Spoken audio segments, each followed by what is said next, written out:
Now, the number of visits to hospital by people suffering heart failure has risen by more than a third over the last decade. The figure covers emergencies and outpatients appointments. The British Heart Foundation said the increase was due in part to people living longer and more of them surviving heart attacks. Joining me now is Mr. Iqbal Malik, who's a consultant cardiologist at the Hammersmith Hospital in West London. Put my teeth in now, Iqbal. We're living longer, glory be, that's fantastic. But one of the sort of byproducts of that is that when it comes to heart failure, we're seeing more of it. That is certainly true. I think we're living longer and surviving some of the diseases that would have killed us previously. So if we're talking about the heart attacks were fatal 50 years ago. But in the last few years, we've really made some amazing improvements with the replumbing we can do immediately. Replumbing. There speaks cardiologist. Absolutely. So because we're surviving, then we're surviving with the damage that has already been done. Less damage than before. It didn't kill us, but with damage.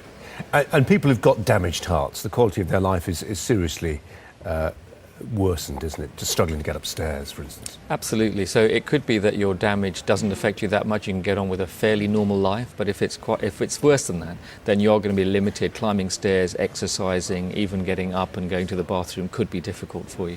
Heart failure is incurable. We're reasonable in saying that. I think that is true, that almost all forms of heart failure prevention is much better than cure. So controlling high blood pressure, controlling your weight, making sure you don't have a heart attack is much better. There is no cure for heart failure. Your pump won't suddenly get better, but there are many treatments available to try and make you live longer and feel better.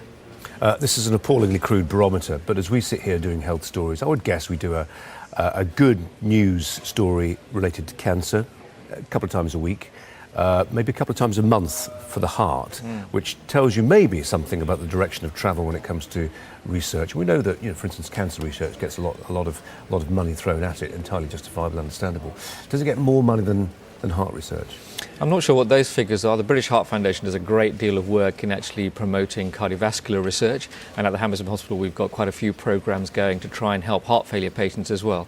But heart failures tend to be seen as a disease of slightly older people, and therefore perhaps doesn't get quite the impetus that it deserves. Well, that's my point, really. I'm not suggesting for a moment it's a sort of Cinderella service, but it's not getting the attention, for instance, that different types of cancers have received in recent years. That's true. I think stem cell work and other chemotherapy work in cancer has made some amazing advances in genetics as well. In heart failure, the cupboard is reasonably bare. There have been no really big discoveries. I think it's very important to say to people, if you've got heart failure, take the tablets. People tend to read the inserts of the packets of these tablets and think all the side effects are due to that. The side effects are due to heart failure, and if you took the tablets that were given to you, you're going to live longer. Yeah.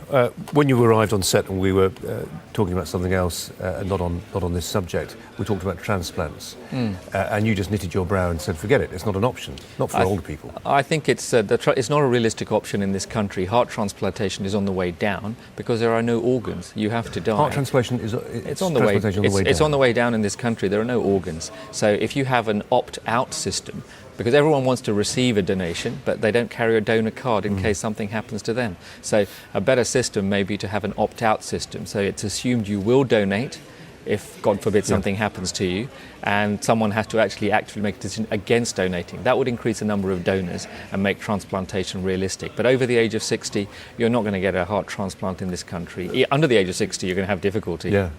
Presumably obesity, we talk a lot about the obesity epidemic and the effect it's got on things like diabetes, but the heart in particular. A doctor said to me recently, we've reached peak longevity because the cohort that's coming through now is fatter. And they're not going to live as long, and the pressure they're putting on their heart will start to manifest itself in the figures. Is that true? Have we reached peak longevity? Have we lived, has the average age crept up to the highest level it's going to reach, and heart failure is going to start bringing it down? I'm not sure it's heart failure on its own. Cancer will certainly increase also as we get older. There's a biological system here, and the cells will degenerate.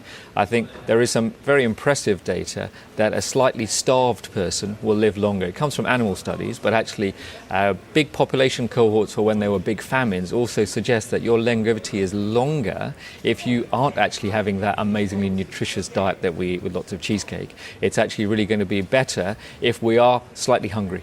I was enjoying the interview right until your last answer, though, Iqbal Malik. Thanks very much indeed. Thanks a lot.